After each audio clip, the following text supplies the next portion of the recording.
So today we're talking about parallelogram symmetries, the less recognized cousin of square symmetries and rectangle symmetries that has a maximum of twofold rotational symmetry. It has 4 positions of twofold rotational symmetry. And I'll be going through some of the tilings, some of the tessellations that show this symmetry. And for the purposes of today, I'm choosing to talk about parallelogram symmetries that do not include any mirror symmetries. So let's jump right in. First up, we've got the aligned rhombi tiling. So this tiling has all rhombi. If you squint your eyes and slant your view, it really looks like a square tiling, but none of these quadrilaterals, these shapes with 4 edges, have 4-fold rotational symmetry. They just have 2-fold, just like each of these rhombus twists. So these rhombus twists have 2 sides that are the same. So they have I should say they have 2 directions that are the same. They have 4 pleats, and the opposite pleats are the same as each other and different from the other direction. So when you put a bunch of these together, all lined up the same way, you end up with this alternation between a right-handed and a left-handed rhombus twist. So all the right-handed ones are in these columns pointing up and to the left. All of the left-handed ones are in these columns pointing up and to the right. So we've got these 2 columns that are alternating. And this columnar structure, this column-like structure, is also common for the parallelogram symmetries. But unlike the linear symmetry that we're going to look at next week, it does not have any mirror symmetries between the columns. So we've got this arrangement of rhombi. Let's take a look in the diagram of what that symmetry actually looks like. So we've got 4 positions, 4 distinct positions of 2-fold rotational symmetry. We've got the 2 positions that are inside the twist themselves, both right and left-handed. And then we have 2 distinct positions in 2 different loops of 4 twists. So we've got the position that is effectively in this loop of 4. So going between these 4 twists, and the position that is in the second loop of 4 that's going at a different angle than the original loop of 4. And taking a look at the back, we can see that there are indeed 2-fold rotationally symmetric positions in the center of each bar and the center of each gap. So that's what our 2-fold rotationally symmetric positions are telling us. Now there's other ways to fold tessellations in this tiling. We can make half of the twists open instead of closed. We can put half of the twists on the back, and this is what I'll be demonstrating at the end of today's live stream on a 16-fold triangle grid on a square. And this one, by the way, looks the same on both sides.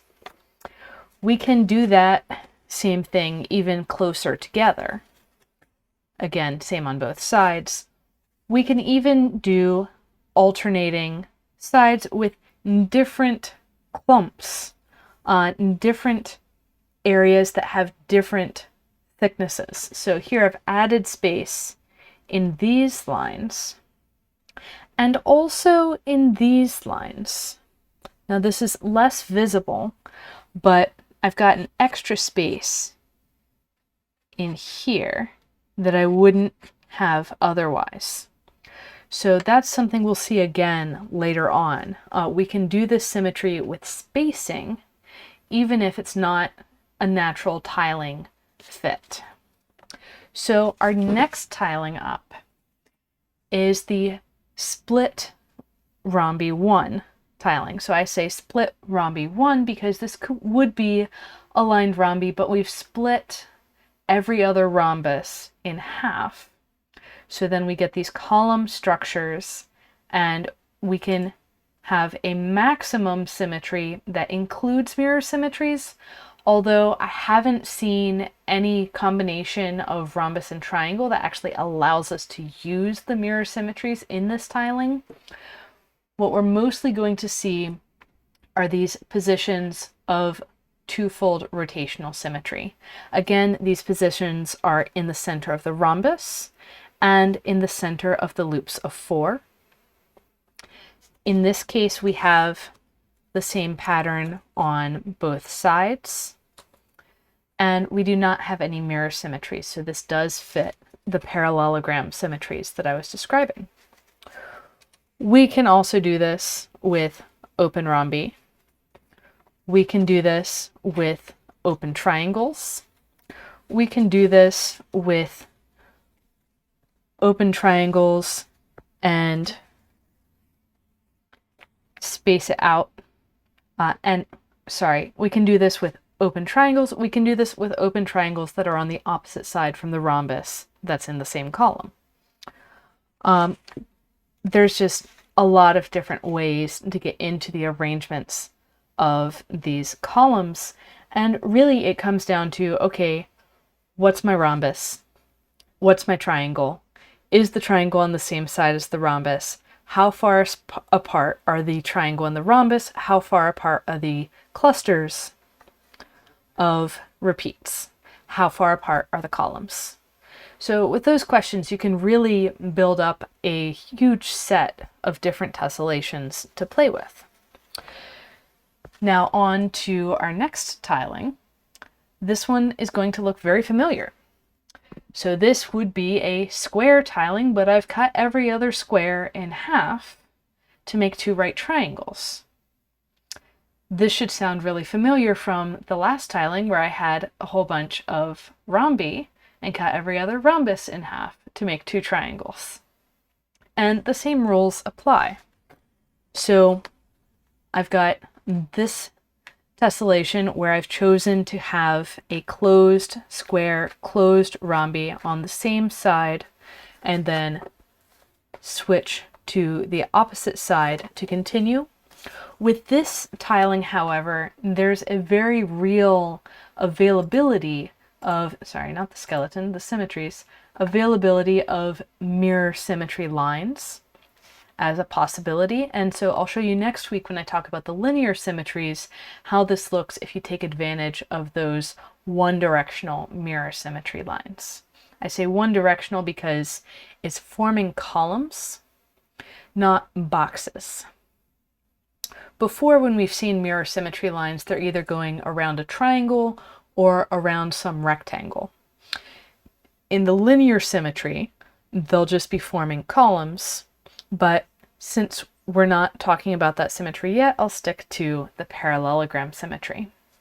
So here again, the twofold rotational symmetry is in the middle of the 4-sided twist, the square in this case, and in the middle of the loop of 4 twists that involves 2 squares and 2 triangles. Or I should say 2 quadrilaterals and 2 triangles, in this case squares and right triangles. In the split rhombi 1 tiling, it was rhombi and equilateral triangles. And again, there's a variety of examples of this too. We can stick those triangles on the back side. We could do open twists for any of the above. There's just a lot of options. So continuing on, another one you might not expect, you can do this with trapezoids too.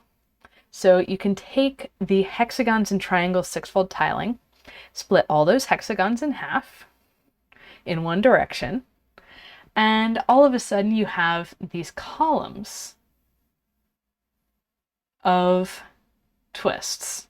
So we've got these column structures that we again can choose whatever combination we want. We can, let's say we stick with the trapezoids being on opposite sides of each other. Then we can choose, okay, is this going to be an open or a closed trapezoid? The closed trapezoid is actually the arrow twist from Ben Parker's Six Simple Twists book.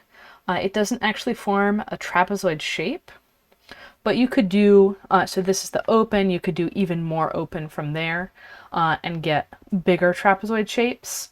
And then you choose what triangle you want. Do you want it to be on the same side as the twist whose pleat it is coming from, or the opposite side?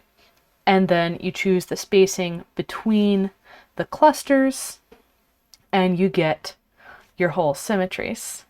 Now, the difference here is that we don't have two-fold rotational symmetry in our quadrilateral twist anymore. The two-fold symmetry is going to be in these two distinct loops of 4 in each of the pairs of columns, so out here and out here as well. So bringing up that symmetry, again, ignore the mirror lines, which we can discuss next week. And we've got our two-fold rotational symmetries in these loops of 4, which are distinct from each other in the two different columns. Now, that's the tilings that are particularly conducive to these parallelogram symmetries. What if we're looking at other tilings and we want to do the same thing? Well, we can take familiar tilings. This is a hexagons and triangles 6-fold tiling. And you'll notice, especially here on the back, there's only 2-fold rotational symmetry. None of these triangles are in 3-fold rotationally symmetric positions. They're paired with other triangles, so there's more positions of 2-fold rotational symmetry.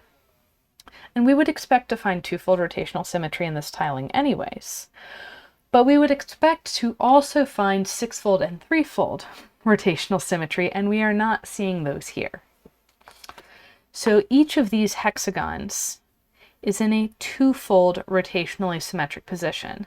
So these two hexagons are the same, these two hexagons are the same relative to the center, and these two are the same relative to the center, but those 3 different directions are different from each other, distinct from each other.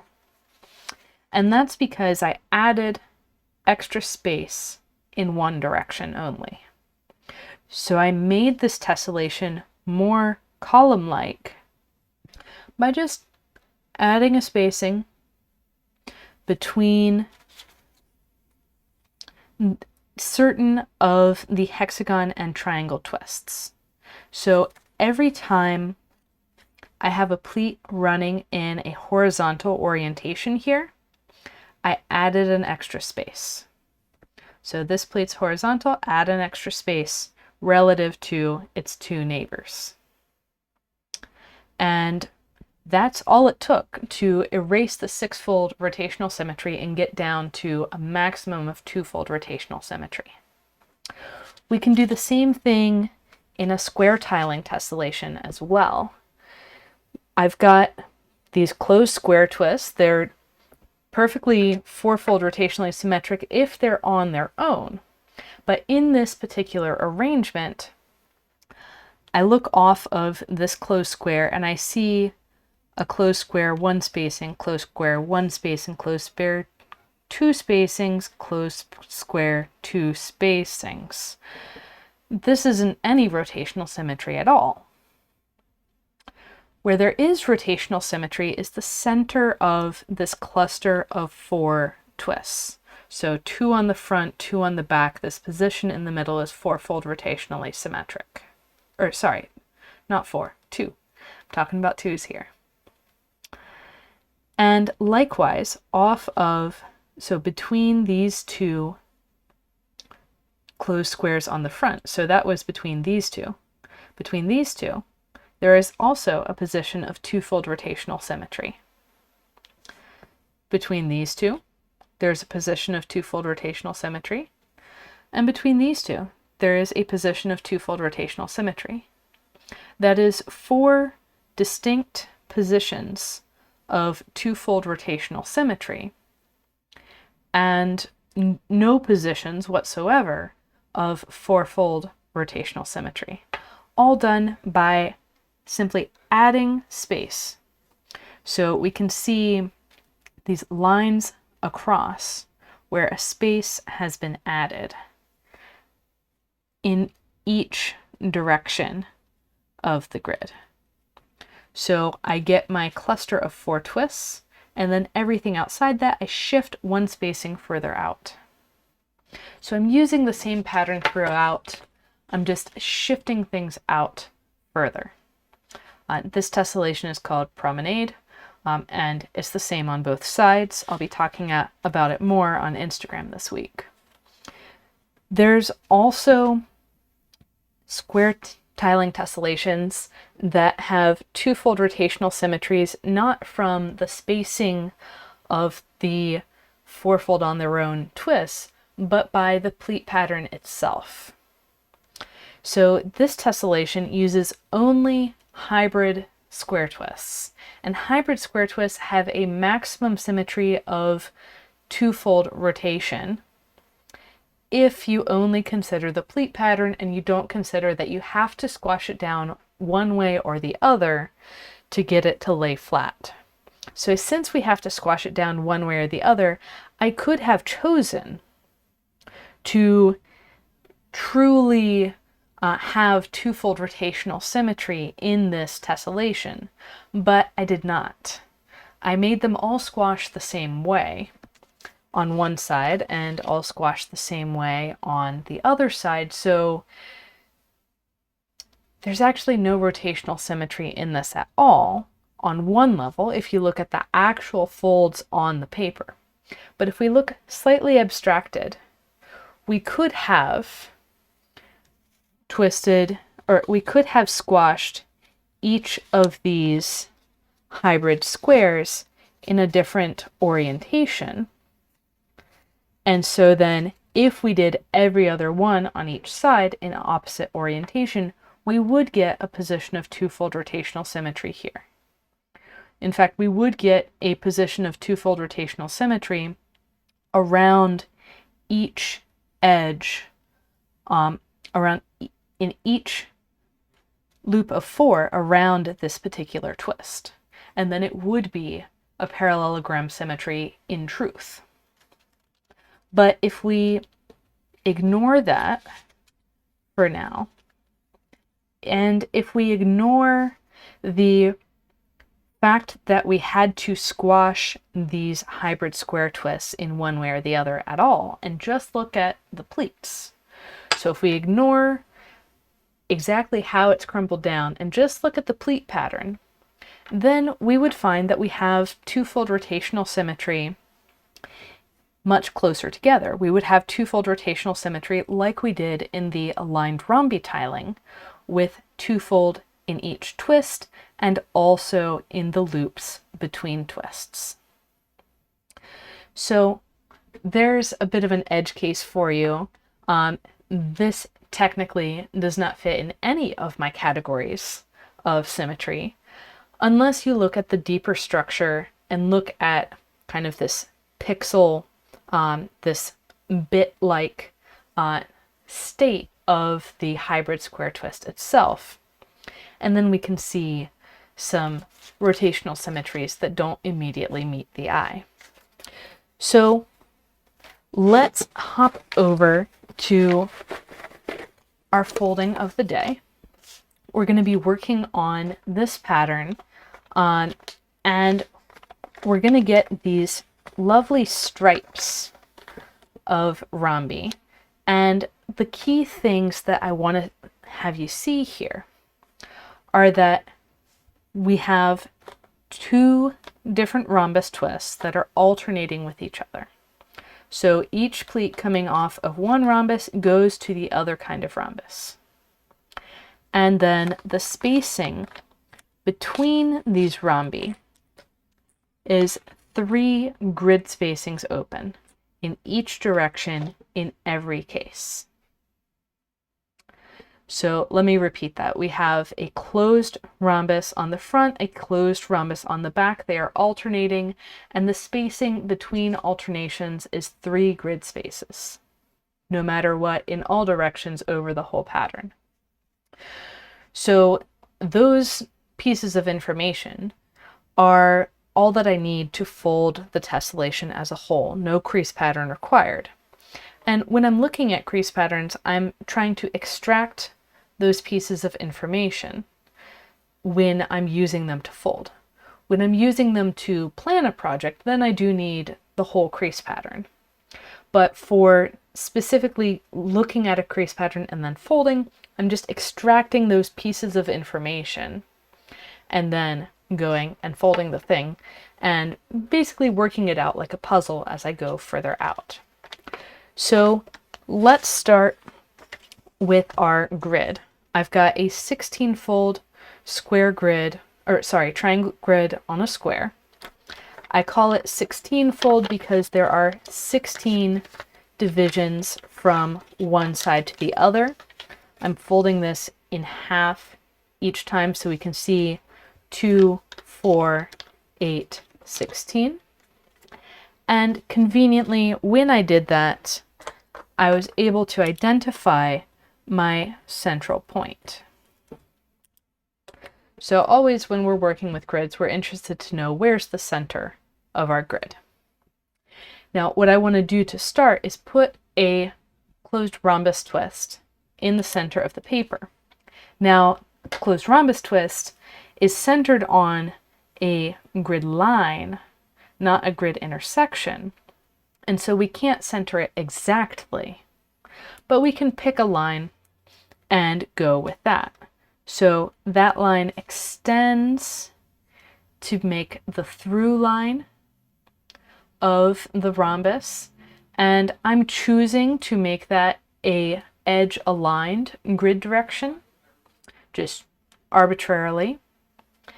And then I'm going to choose to make this a right-handed rhombus twist. So we're going to have our valleys around right-handedly. So when I stick my fingers along the mountain and curl them, I hit the parallel valley. I should say fingers of my right hand. And once I've got my rhombus visualized in my brain, I can bring up my fold lines and bring the mountains over the valleys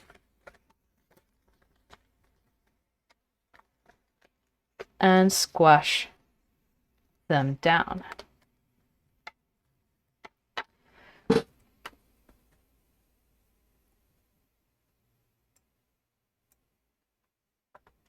So what we've got here is a closed rhombus twist.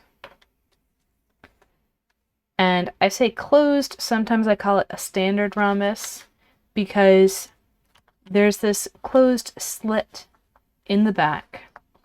And in other rhombi that are even more open, we see bigger holes in the back. So once we've got one rhombus, we know that we're going to flip over to the opposite side. This is going to mean that we need to flip our paper over, and then for our next rhombus, we need to find where that is going to be.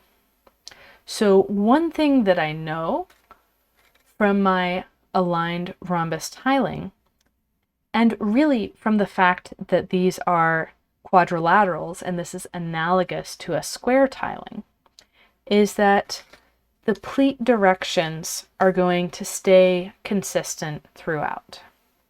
So I know if I'm going to put a twist down here, I'm going to need a vertical pleat. So looking under here, I find my valley and I count 3 spacings out. And this will be my next valley. My next mountain will be one further out. And from here, I can already tell which line is my through line, because the only way this works is if the through line folds over onto the acute angle of pleats. The line that hits the diagonals folds over onto the obtuse angle between pleats. So I can go ahead and squash this rhombus.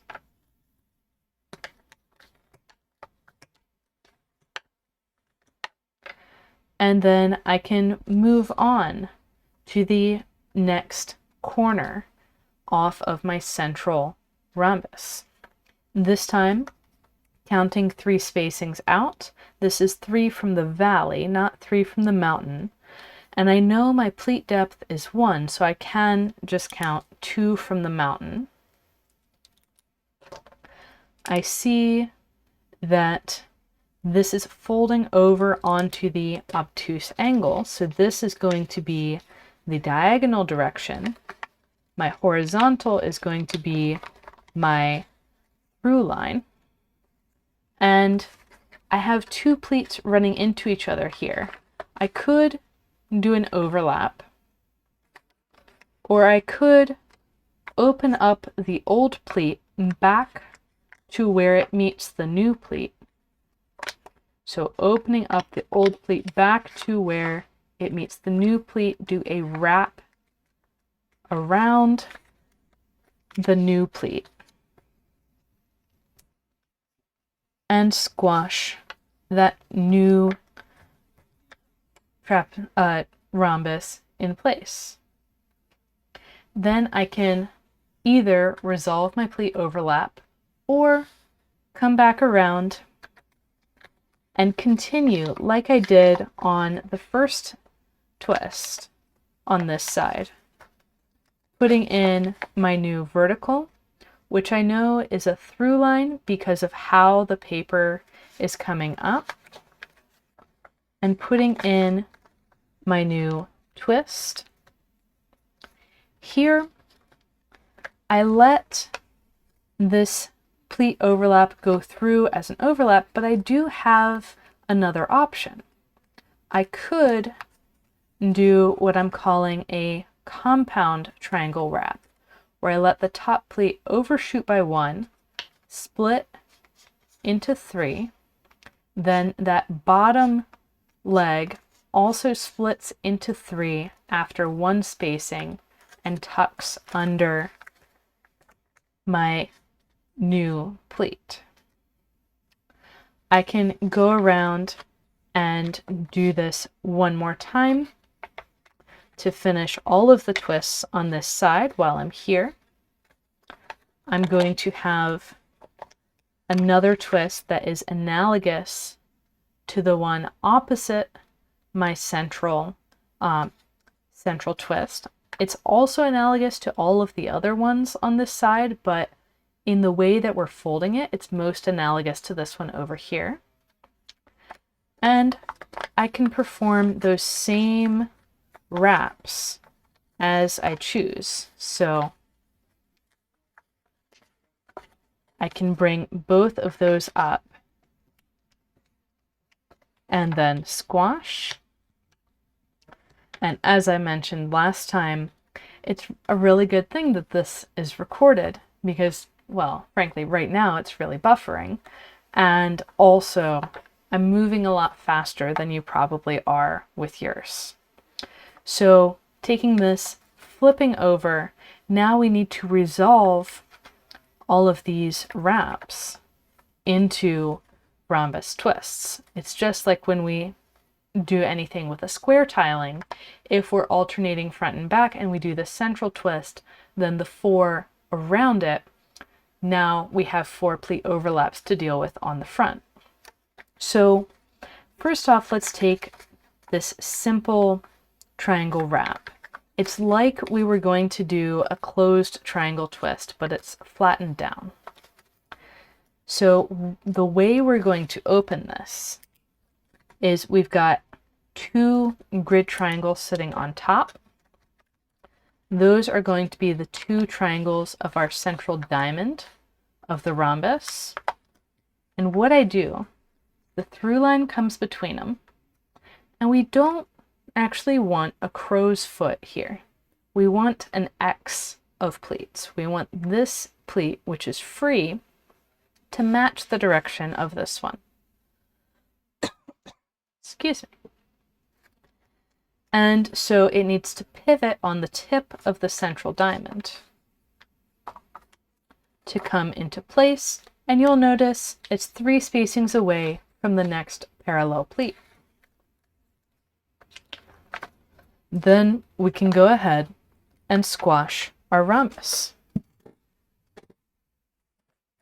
Take a bit of a water break.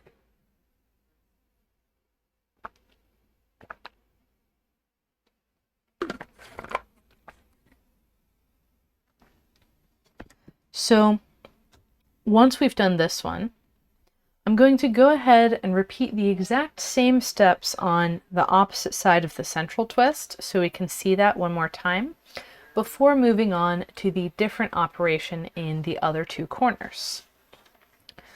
So rotating around, I identify my 2 central triangles.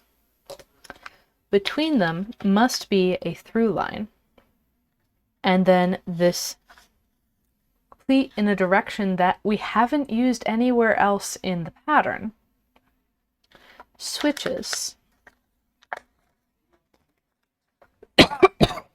Excuse me. Switches to match the neighboring pleat. And then we can go ahead and squash that down. Now, with these other 2 corners, I did that compound wrap, so the 2 3-way intersections that wrap around and down. Flipping over to the front side, what I'm going to need to do is pop one of those corners to the front and put a valley 3 spacings out from the neighbor above. So we'll see that one more time on the opposite corner.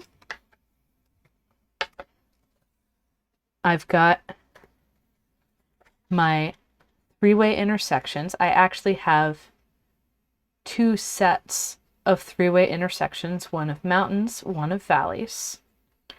And I've got a piece of my paper that's going same grid line, mountain, valley, mountain, and it's continuing through. And actually I have 2 of those, but I'm going to take the one that's mountain coming from the twist above and pop that lower corner up. And then we already had this mountain here, but it had a valley on the lower side. We're going to put a valley on the upper side instead. And now our pleats form that nice X shape. And we can go ahead and squash our twist. So from here, we could clean up these edges. And if I was going to do that, I would take this position, bring 1 grid spacing over, because I have 3 spacings between the valleys. So 3 between the valleys, 3 between the mountains, very consistent that way. And I can get half of a rhombus twist. Usually while I'm doing that, I would also flip the edge up so it's easier to get the next twist. And then I can flip my paper over and use that paper that I already had in place. This is the same simple triangle wrap that I had mentioned earlier. And we can actually get another whole rhombus twist in this corner.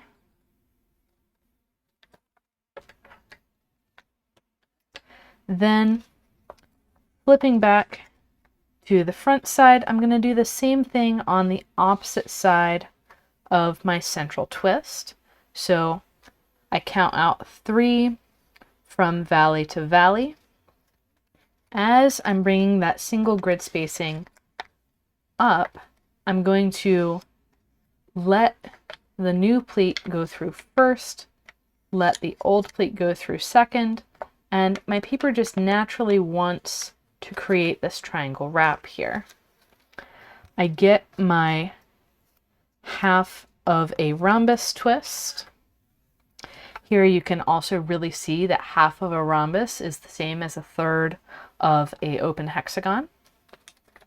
And then I can flip over to the opposite side and bring up my full rhombus twist that I had prepared with that little wrap from the other side. So, is there anything else that I could do here? Well, this edge is 3 grid spacings from here, so that's as far as I would want to go to get the next pleat, but there's no more paper, and so I can't do that.